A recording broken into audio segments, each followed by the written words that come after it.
The thing about hip hop today is it's smart. It's insightful. The way that they can communicate a complex message in a very short space is remarkable. And a lot of these kids, they're not going to be reading the New York Times. That's not how they're getting their information. My hip hop will rock and shock the nation. Hip hop culture is more than music. Teach the youth and speak the truth. Show 'em what peace can do when they're reached for you. My hip hop will rock and shock the nation. Rap is something you do. Hip hop is something you live. So hip hop didn't invent anything, but hip hop reinvented everything. Peace and love, everyone. My name is Manny Faces. For 10 years, I covered hip-hop music and culture in and around New York City as an independent journalist and content creator. I became immersed in a thriving, bubbling, evolving, artistic and cultural ecosystem that most of the media, hip-hop or otherwise, was pretty much ignoring. Thanks in part to outlets who fraudulently claimed to represent hip-hop but wielded a large corporate megaphone, even many New Yorkers were woefully uninformed about the breadth and depth of hip-hop music and culture right in their own backyard. Whether it was pioneers or new jack artists, respectable hip-hop institutions, or long-running dynamic event series, I chose to report on people and organizations that were using hip-hop in innovative and inspirational ways. And not just recording or performing music, but also in education, in schools, in youth outreach and counseling, in theater, in science and technology, in politics and activism. When again, these positive aspects of hip-hop were largely underreported. Of course, these things exist outside of the New York area, and so after a while, I switched from a local lens to a nationwide one, so I could help tell those stories as well. Because I believe that connecting with the nation's most dominant youth culture in an authentic manner can help solve some of our biggest problems. And I believe that many people and organizations are leading that important effort. And I believe that they should be supported. Because I believe that hip-hop can save America. To help prove it, I started this podcast. So thanks again for joining me as I talk to the movers and shakers who are responsibly using hip-hop music and culture to address, adjust, and in some cases alleviate problems facing our country. Hip Hop Can Save America is a presentation of the Center for Hip Hop Advocacy at hiphopadvocacy.org, a nonprofit dedicated to increasing public understanding of hip-hop culture. We're also brought to you by the award-winning Newsbeat podcast. It's hard-hitting journalism, including interviews with thought leaders and activists about the most pressing social justice issues of our time.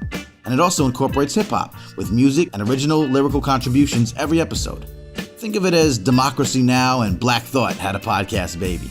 You can find Newsbeat by Maury Creative Studios wherever you get your podcasts, or on the web at usnewsbeat.com. Hip Hop Can Save America airs weekly, Tuesdays at 10 p.m. on Bonfire Open Source Radio. With amazing programming like their flagship morning show, TK in the AM, Bonfire Open Source Radio is leading community radio into the future. Check them out at bonfireradio.com or on the TuneIn app. Hip Hop Can Save America is also available on most podcast platforms, including Apple Podcasts, Google Play, and Stitcher. For this episode, I speak to a couple of b-boys, or some might say breakdancers, from an organization they founded called Hip Hop Fundamentals. Based in Philadelphia, Hip Hop Fundamentals is an educational company run by breakdancers, whose mission is to use the dynamic American art form of breaking to effectively teach academic content, youth empowerment, and social issues. With a roster chock full of talented, passionate teaching artists, the Hip Hop Fundamentals crew conducts memorable and inspirational workshops and in-school residencies throughout Pennsylvania and New Jersey, as well as throughout the country. Now, so far in this podcast series, I've spoken to educators and counselors who recognize the power of hip-hop-based curriculum, hip-hop-based therapy and counseling, just the overall importance of a culturally connected teacher-to-student relationship. What I love about Hip Hop Fundamentals is they also throw in the use of dance to convey some of the same lessons and messages that are often relegated to rap in educational spaces. It shows that hip-hop's elements, the multiple facets of the culture's artistic side, are not only alive and well, but capable of using their own unique characteristics to encourage expression, education, and inspiration. So here we go. This is my talk with Mark Wong, aka Metal, and Steve Lunger, aka Steve Believe, co-owners of Hip Hop Fundamentals. First of all, thanks again for taking the time out. If you could right now, could you each kind of state your name and rank and serial number and title and, all that jazz so I have it on the record. Sure, I'll go first. My name is Mark Wong. Everybody calls me Metal in the b-boy scene. I'm one of the co-founders of Hip Hop Fundamentals as a teaching artist and artistic director and all that good stuff. Yes, yes. My name is Steve Lunger, aka Steve Believe. I'm co-owner along with Metal of Hip Hop Fundamentals, and I do a good deal of acting, dance, performance, and photography work. So a good variety of the arts. All right, well, we'll get right into it. Gentlemen, again, thank you for taking the time out to kick it with me. I was looking around at a number of organizations that, incorporate hip hop in somewhat non-traditional ways, hip hop education field being one of them. Your acclaimed organization came up several times, so I wanted to reach out and kick it with you guys. So, again, thanks for taking the time. Absolutely. For sure, man. Thanks for having us. Yeah, no doubt. Let's get the basics out of the way, just so I introduced a little bit, but to hear it from y'all directly, how do you describe the Hip Hop Fundamentals program? Well, Hip Hop Fundamentals focuses on breaking. So Steve and I, as well as all of our teaching artists that we collaborate with, have been in the breaking scene in Philadelphia and internationally for many years. So we kind of looked at how we can use breaking in educational ways. So we do assembly programs, in-school residencies, after-school workshops. We collaborate with long-term education here at a dance studio here in Philadelphia. But it's basically trying to see what we can do with breaking in terms of empowering youth in the fields of their academics, their social lives, and essentially just trying to empower them and give young people an agency and a voice through breaking, which is the art form that we know. How did the organization kind of come about? You guys are obviously in the dance world, in the breaking world, b-boying and such. How did this kind of first coalesce into, hey, let's do something along these lines in an orchestrated manner? Good question. I'll take this one, Mark. So it actually came out in a pretty natural, organic way. We all started as breakers, as b-boys, and we recognized that this is a passion that we really enjoyed doing and being involved in, but we didn't have a way to make money with it very much. We did some street hitting and we did some performances and some competitions, but that didn't really pay the bills. And both Mark and I have college degrees, and we know we wanted to do more with ourselves than just dance on the street. So we had this opportunity to begin a youth program down in South Philly at the Houston Center, which is part of the United Communities of Southeastern Pennsylvania organization. And so we started a dance program there in maybe 2004, 2005. And that kind of took off for about a year. And we ran that and got really good feedback. And we kind of left that alone for a little bit and started doing work with different theater companies on our own. Eventually, we came back together and started working under the name of Hip Hop Handbook, which was an organization that does work similar to what we do, but a bit different in some ways. And we really enjoyed doing the assembly and residency and workshop work. And so we transformed that company into what Hip Hop Fundamentals is today. And so we kind of combined our local love of dance and community in Philadelphia with traveling and sharing what we do with students. And that's also a very simple way. There's so much involved in how we got to where we are. No, I'm sure. These organic paths are never linear. Yeah. I guess when many folks, I think, think of hip hop being used in education settings, and in fact, when many folks think of hip hop in general, they kind of stop at rap. And that's with education, it may focus around the idea of teaching, material through song, repetitive use, and and that's viable and that's important and that works. But of course, hip hop education as a grander field goes deeper than that. If you do bring up dance, I think then most folks would grasp the use of hip hop style dances, exercise and get kids moving. And again, that's perfectly reasonable. That's perfectly viable. I'm sure there's part of that in your program. But I'd like to hear a little bit more. You explain how dance can do more than just help from a physical activity standpoint. Oh, absolutely. Yeah, for sure. So one of the things that we're really excited about is getting into this field of arts integration. We're both certified teaching artists. I studied arts integration for a year at UArts here in Philly.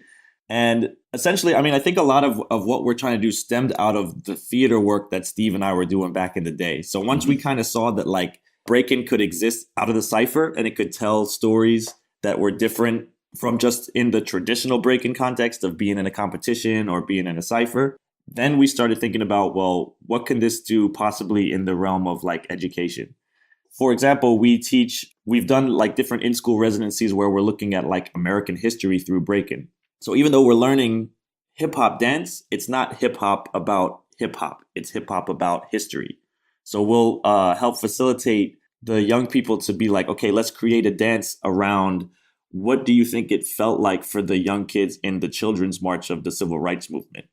So we use break-in movement vocabulary to create dance pieces and vignettes and sometimes even like full-length little shows that the kids design that are around historical content. Another thing that we're excited about is we can start looking at straight up academic content as well. So like how can we dance like a water molecule that's in a liquid state?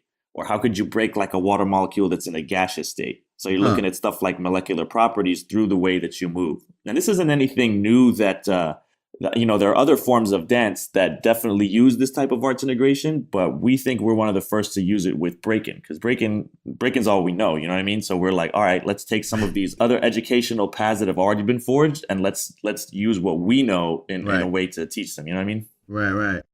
Besides the educational factors, when it comes to breaking, b-boying, I interviewed a cat from out here in New York, b-boy Frankie. He's the guy that goes out and competes and does a lot of things, but he also teaches a lot of workshops and such. And he told me a story about going up into some remote village somewhere up in the Arctic, like this indigenous first person's, Canadian area. And it was great because he, of course, went up to, he said, look, I'm going up to teach dance. He teach the hip hop stuff that we do. He goes, but I'm not really teaching dance. He goes, what I'm really teaching is confidence building. Right. And he's saying, when you show a couple of moves and they're like, oh, there's no way I could do that. That's crazy. But then, he works through the basics and the fundamentals, no pun intended. And then what you're doing is they're able to quickly, see that they can, learn and develop and mimic the moves and getting in front of people, not being embarrassed. How much of that, personal development, that personal growth comes out through some of the work you do? Ooh. It's a good question, but the answer for me would be that it depends on the amount of time that we have to work with students and that the amount of time that a student dedicates themselves to this craft. Like if it really touches them and they pick it up quickly, right. I think that is something where you're going to see a sharp increase in emotional development and physical understanding of your body. So I think a good deal. And kind of to speak to what Mark was talking about earlier too, dance and storytelling are both very human things. We have a visceral reaction to them where you're going to either connect with a story or not. You're going to connect with the dancing or not. And that honesty that is involved at the base level with both of those art forms gives us back feedback in the immediate that we can deal with. So I think that it gives us an advantage with working with people because when we do a performance, we know if people like it or not. And when we're working and teaching somebody, I can tell if they understand it or not. This is something where you can't lie to me about if you understand the movement we're teaching. I can see it that you can or cannot. Got it. Furthermore, the emotional development within dance is something that I don't think people spend enough time on, especially considering that hip hop is something that's very much male dominated. And so you have these young males getting involved in this art form that requires an emotional balance, a way to judge yourself, a meter to know where you stand emotionally, because that is like how you feel is absolutely a part of how you dance. So I think that there's a great deal of depth in there, or at least an area that we can really look into in terms of what it does for people beyond the physical, because the emotional maturation is definitely a part of the process. Got it. Yep. That's and to piggyback on that, I mean, like, I think Frankie's absolutely right when he talks about confidence. I mean, even if we're seeing kids for like a 45-minute assembly, a lot of times we'll get feedback, because a large part of our assembly program is pulling up young people on stage to dance with us and like learn stuff on the fly. And a lot of times we'll get teachers and administrators being like, yo, the dude who came up and was going off, like, that is the last person that I would have expected to come up here and do that in front of like 600 kids. Right. And we were like, that's the power of hip hop and that's the power of breaking. Yeah, for It's sure. all of a sudden you got this new voice, and you have this new thing that's like, oh, I don't really need permission to do this. I can just get up here and I can do my thing. Right. Like that to me is what hip hop has always been about. Yeah, for sure. And also shout out to Frankie. I'm assuming you're talking about Frankie Supreme Beings, man. I mean, yeah, they were like our rivals. You know what I mean? Like, I'm not gonna front. They beat us so many times. We would go up to New York and they would put the smackdown on us so many times. I can't lie about the scoreboard on that one. So shout out, much love to Frankie Supreme It's Beings. not that uneven though. Don't let them tell you. It's one-sided. Oh man, I done started up something. Let me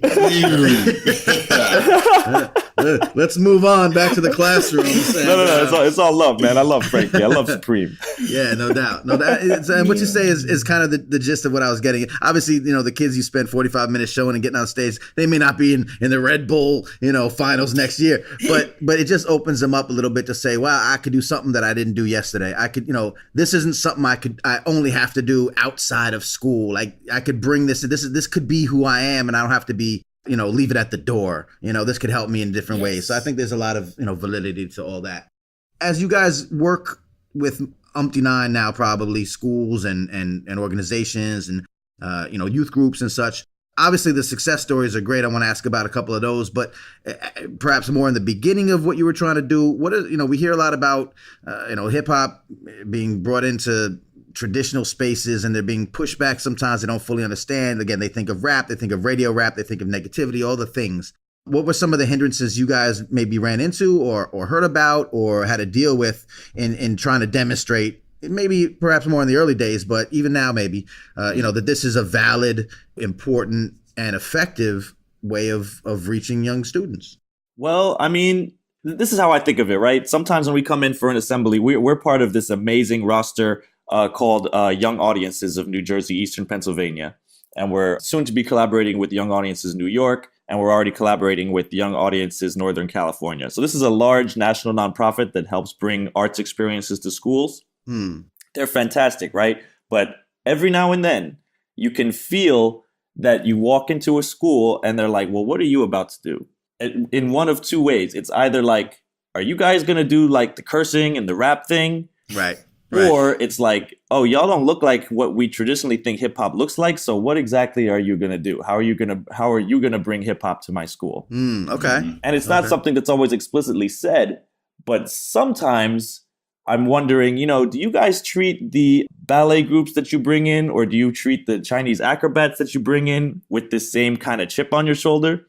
But I mean, all of those walls break down in like 30 seconds once we start the program and they see like, oh, not only do these guys know what they're doing, right, but and so they can break and they know what they're doing, but this is definitely a family friendly program. You know what I mean? Would you agree with me on that, Steve? Sometimes you feel that, right? Oh yeah, and it's something that doesn't necessarily go away. No matter what we do, if I walk into a room and if we're getting an award, there may be somebody in that room that's going to say, "Hey, can you do a backflip?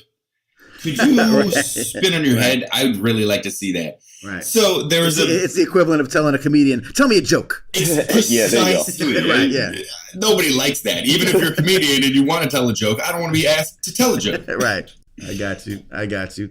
Well, I think the best way to squash a lot of those concerns is track record and showing, and obviously teaming up with a big organization that kind of comes in with some clout, but track record, success stories, case studies, if you want to, be all shishi foo and educational about it. So of course you've had plenty of successes. You've seen this work. Can you give an idea of like maybe some specifics that really stand out to you, through the years that you've been doing this, that basically make you sit back and say, man, this is good stuff. We're doing good work. Oh man, we've got a lot of good stories. Battle, do you want to tell some of yours? We got stories for days. I mean, one of the biggest like long-term success stories we have is actually with a lot of the other dancers that we subcontract and that we work with. Okay. So if we go back to when Steve was talking about this Houston Center program, which was the first time Steve and I started teaching breaking in the community center context, we had like 8 students. They're like 10 years old. Now we have some of those students who we've known since they were like 10, 11 years old. A lot of them have grown up and they work with our company now. So we've seen them come up from nothing in breaking to going through like the battle circuit on their own. And now we're starting to teach them, okay, how do you be a teaching artist? How can you have this as a job or as a side gig and seeing their eyes light up once they start teaching their own classes and they're like, yo, like the kids are really getting it and I'm starting to connect and they're starting to get really passionate about teaching. Yeah. That's makes me like super, super hyped to be like, yo, I knew you when you were 10 and here you are doing this, teaching other 10-year-olds. You know what I mean? Right. Bringing up the next generation of what you guys are doing, pushing it, paying forward. Yep. Totally. So yeah, I think that is probably the single greatest example of what hip hop can do and what we are doing with hip hop. The cyclic nature of creating, giving back, teaching others how to do the same and passing that on, right? Having that lineage is really important. I think that's a big part of what has kept the dance kind of where it is that there's been gaps within generations. So people won't be able to pass things on because there's not a career path that is visible for people who are just getting into this. Right. So that's one other piece that we're trying to do is show that there's more that you can do with this dance. And that if you want to dedicate yourself to an art form that other people say, oh, well, I just do that. Kids do that. And then you move on. We're trying to show that there's more to it than that. And that is thanks in large part to the inspiration we got from people like Rennie Harris, Pure Movement, Raphael Xavier, people who've done work in this community, creating dance theater and using breaking as an art form to expand beyond just the street and the competition. But, we also have a lot of moments in assemblies and teaching kids where, they say really funny stuff, very honest things. And I think that's probably one of the more fun things is when you have a child just have a sincere moment of figuring something out, because oftentimes them figuring something out just comes out in a hilarious fashion.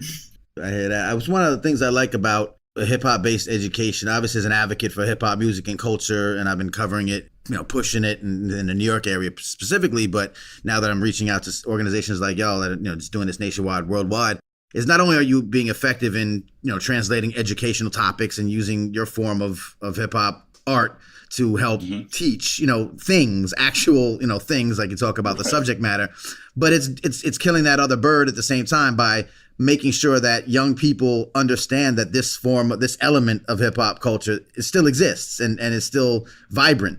Yes. Because especially with dance, especially with and even with the visual arts, I talk to some older people who are less familiar with hip hop culture just to kind of gauge their perspective. And a lot of times they'll same thing. Oh, well, what I hear is terrible. It's, the rap is terrible. These whatever. Okay, I get it. But then they'll say something like this has actually been said to me. Well, I used to like the breakdancing.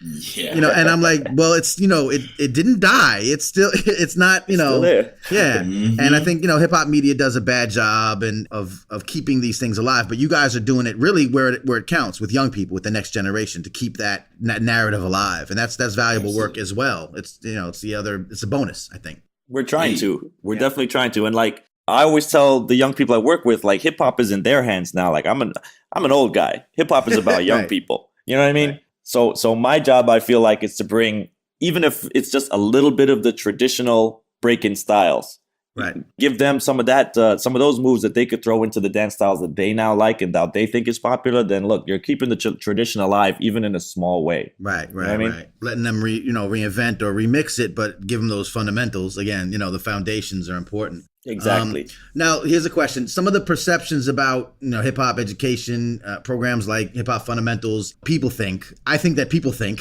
that they could be particularly effective with kids from, urban areas or quote unquote minority communities, students of color and such. And I know that that's true to some extent because those kids are often more immersed in a lifestyle that has hip hop roots. So they're familiar. But folks tend to underestimate, I think, how ubiquitous hip hop culture has become across all demographics. I don't know the range of communities that you guys have brought your program into. Can you speak a little bit to that range or the idea that there's a more universal potential for the work you do that isn't just inner city kids, and you know what I mean? Absolutely. Steve, I'll start this one off, but you should piggyback in if I forget anything. Yeah. Gotcha. So yeah, we are lucky to be able to serve lots of different kinds of communities. I mean, we're working in areas of Philly, areas of Camden and Newark and Trenton, where there are, lockdowns all the time because there's gunshots outside the school. where these kids sometimes are coming into class and they look exhausted and you can tell that they haven't slept for days. Yep. And these kids literally have, very, very little access to resources. But at the same time, we're also getting to go to places like very fancy schools in like Princeton. You know what I mean? Where students are boarding school. It's a boarding school and there's students from lots of different countries and it's in a pretty affluent neighborhood. Right. And, I was just having this discussion the other day where sometimes people are like, oh, don't you want to give hip hop to the students that need it? And I'm like, don't you see that everybody needs this? I firmly believe that all different demographics need this. And you can see like the excitement that a kid who's grown up in the hood is getting with breaking is the same level of excitement that somebody who connects with it from an affluent neighborhood. And I can also see like, look, if I'm working in these affluent neighborhoods as well, don't you want these young people to grow up and to who have, statistically more likely to be financially successful? Don't you want them to have an appreciation for what real hip hop culture is about? Right. So I feel like their education is just important to the education of young people. Kids are kids. I think everybody deserves to have this. And we could really see like I'm talking about, we can see their eyes just light up and we can see this spark of inspiration that traverses any type of economic or geographical demographic. Sometimes it even breaks language barriers. You know what I mean? For sure. Yeah. Yeah, I mean, I totally agree with everything Metal said. I do feel that we've been afforded a unique opportunity that we do work with both very wealthy and very poor communities. And like Metal said, they both deserve good education. I think what is striking to me from my experience is that while they both deserve a good education, it's the kids that are in the poor communities, the ones in Newark that we've worked with in Camden and Trenton, they need it more. Right. The opportunities in the rich communities or the wealthy ones, the children come and we bring them hip hop and it's fun and it's definitely something they can be attracted to and be involved in. And pretty much anybody likes to dance. But for the kids in the poor communities, it's something where they don't have these opportunities. They need this. They absolutely need all of the other opportunities that the wealthy communities have, but unfortunately they don't get it. So our job is really just to give them the best that we can while we're there. And it is sad. It hurts. And we have, there's a bit of an ethical issue for us in that, like, if these kids really do need us more, why are we even working with the more wealthy schools? Right. But again, those kids need education too. And I can't say that one child is more deserving than another. I can say that I do think that one child needs us more than the other. But in terms of deserving it, everybody deserves a good education. I understand that. That makes a lot of sense. I'm in Newark, by the way, so shouts to you. Get out of here. Word. That's what's up. Yeah. But I think that's a great way to put it where, kids who are have more of the resources, it's fun. It's a cool way to, incorporate the arts into school. And I think there's value in that too, because some of those kids, especially some of kids that are a little farther removed from, again, hip hop roots, it allows them, an instructor I talked to who teaches sort of a hip hop history class out somewhere in like North Alabama, and it's like red state and not necessarily the kind of kids who really have had experience with the communities that are typically associated with hip hop. But when you teach them and when you show them things, it does open up that perspective a little bit, and I think that's important.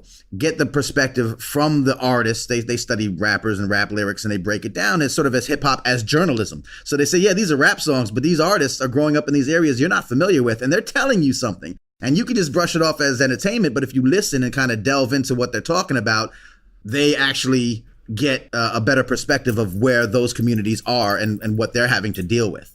So I think some of that comes out when you're teaching and working in districts that are not necessarily, familiar with hip hop. So that's a plus. But you do say that the kids in the poor communities and the communities that have gotten less resources and less attention, part of what you do that's great, I think you talk about it in your TED Talk a little bit, is this also reinforces the idea that a teacher should be aware of the cultural nuances of these students and not push them away, but use them to their advantage.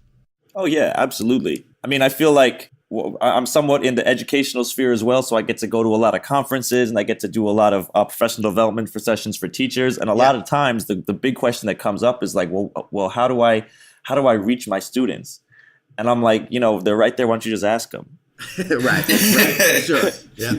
You know what I'm saying? And sometimes they'll straight up tell you the best way for them to learn something, or you can say, you know, do you need to review this a bunch of times? Like, do you want to take a minute and write some stuff out? Like, they'll tell you the best way for them to absorb information. And sometimes it's being active, and sometimes it's working in small groups, and sometimes it's just being by yourself and thinking about it. Sometimes it's connecting through an art form. So you can just ask them, you know, what do you like to do? Right. They're kids. Maybe they don't know what they like to do. So now it's our job to provide them with as many different experiences and voices as possible so they can find the thing that they connect with, or the many things that they connect with. You know what I mean? Yeah, for sure. A couple more questions before you guys go. I just want to say, I just want to ask, again, we talked about educational stuff, the material that you can teach, and, you know, that you can make these parallels with dance. I think the movements of liquids, I think that's a great example of that. And we've talked about the confidence building and sort of the social interactivity aspect of what you do. There was a news piece on you guys, and one of the things you mentioned was also the work you do tries to help foster the idea of social change, you know, of I guess, more civic-minded stuff.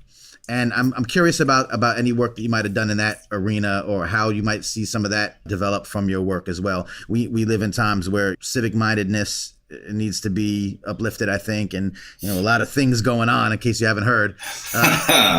You haven't, we're in some trouble. Yeah. But again, I think that, you know, hip hop being such a unique way of adding perspective and bringing it into non-traditional spaces can open up some of this stuff. How have you guys worked toward that or seen that happen? Some of the in-school residencies that we've done have looked at social content and historical content through break-in. So, for example, there's one residency we did in a couple months back was at this place called Fitler Academics Plus up in North Philadelphia. So this is a pretty low-income area. We've worked with this school for a couple of years, and we're going in with their 6th, 7th, and 8th grade to talk about not only hip hop history, but also some of the history that they're studying in school. At the time, they were studying the Holocaust and the Armenian genocide, but they were also connecting that with the Black Lives Matter movement. So we were able to work with the students for them to create their own like evening length dance performance, which involved like dance, spoken word. We also had some drumming in there, working with other teaching artists. And they created these really amazing, beautiful pieces that talked about why their lives matter, how they felt kind of connected to a lot of the young people who lived through the Armenian genocide and lived through the Holocaust. And like especially through the poetry that they were able to create. Right. It was mind blowing, the stuff that these kids were talking about. So like one that really stood out to me was you have an 8th grader who's reading a poem from the perspective of growing up and being gay. Now, this kid himself is not gay, but he can understand that perspective, and he wrote poetry from that perspective. For me to hear him talk about that, and then to see dances that go along with that, my mind was blown to say, wow, this is what you guys came up with. You're this open that you can see other perspectives like that, especially coming from the neighborhood that you come from. Yeah. So I was just, you know, and there are umpteen examples of students who are able to do that. So I think like because we explicitly come in and talk about social issues, it kind of opens the door for like, okay, now I have this new way to express myself through dance. I can use dance to explore these things. You know what I mean? Wow. Yeah. That's that's exactly what I was thinking about. Yeah. Yeah. Kids will blow you away with what they are able to do when you give them a chance. I do want to really briefly mention the work that we did at the Southwest Leadership Academy Charter School in Southwest Philly, where we worked with a classroom teacher to develop content and to work on teaching the civil rights movement, specifically the Children March in Alabama, and the work that Martin Luther King Jr. did organizing that and organizing in the South against racism and segregation. And the work in Southwest, I mean, Philadelphia is a very segregated city, and it's actually more segregated now than it was than before the civil rights movement. So I do think this is pertinent, especially considering the time we live in. But it was really quite beautiful working with these students where they worked on developing their own show that dealt with issues that they were dealing with in their community that related to those of the children in the Children's Crusade in Alabama, in Birmingham. And, you know, dealing with that history, dealing with the idea of racism and prejudice in the world in the past, and in the present, and then putting it into a artist piece that is then performed at the African American Museum on Dr. Martin Luther King Jr. Day was just the way that it culminated, doing that performance, having them come and talk about the issues that they face, and having people listen is really the point, that the voices of the children that are in our schools now are going to be the voices of those leading our country in a good 10 or 15 years. And so it's really important for us. I know for me, what I want is for those voices to be informed and empowered and to know their history and to have a place within that history. And so that to me is really the larger point, is that our place within this history needs to be known, and our identity and how we express that identity has to be informed through experience. Otherwise, these kids are being told you could be anything, but they're not giving any tools to be anything other than 2 or 3 things. So it's there's a lot to say about the educational system, but what I will keep to is that working with them on the civil rights movement and using art to reach them it really means a lot to us. And we see so much back that it's hard for us not to understand how others can be like, oh, we don't need arts in the schools, when we see what happens when kids are given the opportunity to be involved. It's incredible. Yep. Right. And to speak a little bit on that residency in particular, one detail, one story that stood out to me. So like, I don't know if you've ever heard or seen this documentary called The Mighty Writers, which is all about the Children's Crusade. You seen that one? I've heard of it. I haven't seen it. Oh, I highly recommend it, man. The footage and the interviews that they bring from that time, like it's interviews from students who were involved in the Children's Crusade, but it's also interviewing some of the cops that were involved, and they have a lot of historical footage. It's dope. So we're like, oh, we're going to go in and we're going to show these students a lot of this really powerful footage. Like when I show this footage to adults, like they tear up, they cry. This is powerful stuff. Right. So we're coming in, we're like, yes, we're going to show this footage. This is going to really show them what it's like. We show this to, our students. We had over, I think it was like 45 students, right? From grade 4th through grade 8th. Got them all in the auditorium. We showed them this really powerful footage. And I'm not going to lie, man, some of them were sleeping through it. And I was like, wow, I thought this would be the way that this would reach them, to see footage of and this is a like 99% African-American school we're working at, to see footage of kids who look like them getting sprayed with the water hoses and stuff. But then I realized, I'm like, this is just another day in school for them. They get information like this all the time. So it wasn't until we started really dancing about it and saying, okay, you're going to physically use your body and use breaking to say, how did it feel to be in that situation as a young person? That's when we saw them getting it. Wow. And I didn't expect that to happen at all. They were kind of bored watching this video. Right.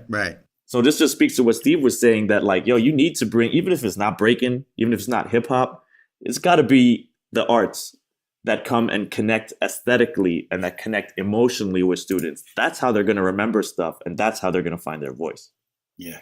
Oh, wow. Beautiful sentiment. So it's not just spinning on your head, I guess, is what you're saying, right? Okay. Somehow, no. Got it. No, it's a beautiful sentiment. And I couldn't have asked for a better explanation and some examples. That's fantastic stuff. So I think that's it. I mean, you guys gave me such a great rundown, exactly what I was looking for. I'm going to ask you one more thing. This is how I ended these episodes now. So this is my deep thought moment. The name of this podcast is Hip Hop Can Save America. Maybe a lofty theory, but I agree. And hip hop doesn't have to be the only thing. We need a lot of things. Right. But the idea is that, and I want to hear from you guys what your thoughts are. Why is it important, or what are the best reasons to truly consider hip hop music and culture and art when looking for ways to improve lives, livelihoods, and communities in this country? All right. Well, I'll start. I'll say that hip hop can save America because hip hop speaks for the voice of the oppressed. And that is one of the most important communities in our country, is that those who are oppressed, right? And I'm talking about dance, music, singing and writing, all forms of art. Hip hop embodies all of those forms of art. And it is through art that we're able to reach each other's humanity, to understand each other, and to put aside silly political differences or just any difference that divides us. Because when you're in a room dancing to good music, it's really hard to be racist. it's really hard to be prejudiced when you're sweaty, dancing around a whole ton of other people, just listening to music and getting lost in the moment. That when art transcends is when your eyes get glassy and you stop thinking about what's going on in your life and you start living in the moment. And that, I think, is the hope of America, when we're able to hear music in our car and stop worrying about our day and be transported somewhere else. That the art has to be good enough that we're able to transcend. So I think hip hop can totally save America. We just need more people making good hip hop.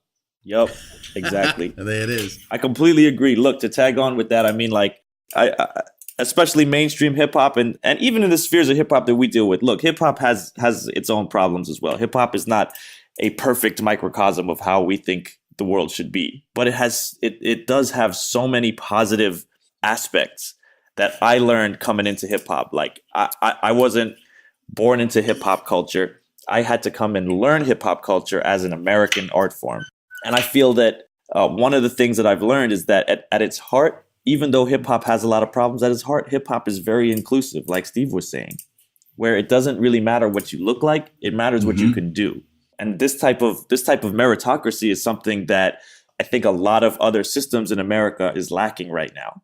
And it's also about, hip hop is show and prove, especially in breaking. It's not about what you did yesterday or what you did 10 years ago. It's what can you do right now? What kind of skills can you bring to the table right now? And it's not afraid to tell you when you're being whack. Right. So I think those kind of lessons that I've learned coming up through hip hop, first as an outsider and now as a practitioner, I wish that other systems in America really used or thought about themselves in that way. Right. Well, listen, we're going to try to make them listen. Hey, that's the job, man. Yeah, that's it. That you guys are doing the noble work, and I'm trying to do my best to tell people you about as well, it. So man. maybe they'll start paying attention. Now we've seen some movements. We've seen some things working. Obviously, the work you're doing is effective. Again, like you said, a lot of the people who need it, are young people from across all demographics, but certainly where the neglect has been there in the past. It's great to see you guys use your skills, your talent, and your passion in this way. So I really appreciate you sharing your work and your perspectives with me and for the people listening to this. And we wish you all the best. Absolutely. Thank you, man. Thank you for having us. Hip hop can save America. Hey. I agree. Boom. Hip Hop Can Save America is a presentation of the Center for Hip Hop Advocacy at hiphopadvocacy.org, a nonprofit dedicated to increasing public understanding of hip hop culture. We're also brought to you by the Newsbeat podcast, hard-hitting journalism, including interviews with thought leaders and activists about the most pressing social justice issues of our time. It also incorporates hip-hop with music and original lyrical contributions every episode. Think of it as Democracy Now! And Black Thought had a podcast baby. Find Newsbeat by More Creative Studios wherever you get your podcasts or on the web at usnewsbeat.com. Hip Hop Can Save America with Manny Faces airs weekly, Tuesdays at 10 p.m. on Bonfire Open Source Radio. With amazing programming like their flagship morning show TK in the AM, Bonfire Open Source Radio is leading community radio into the future. Check them out at bonfireradio.com or on the TuneIn app. Hip Hop Can Save America is created and hosted by me, Manny Faces. I also produce the theme music. Special thanks to our associate producer, Summer McCoy. You can find out more about me at mannyfaces.com. And find out more about Summer's hip-hop and tech-related initiative, Hip Hop Hacks, at hiphophacks.com. Thank you for listening.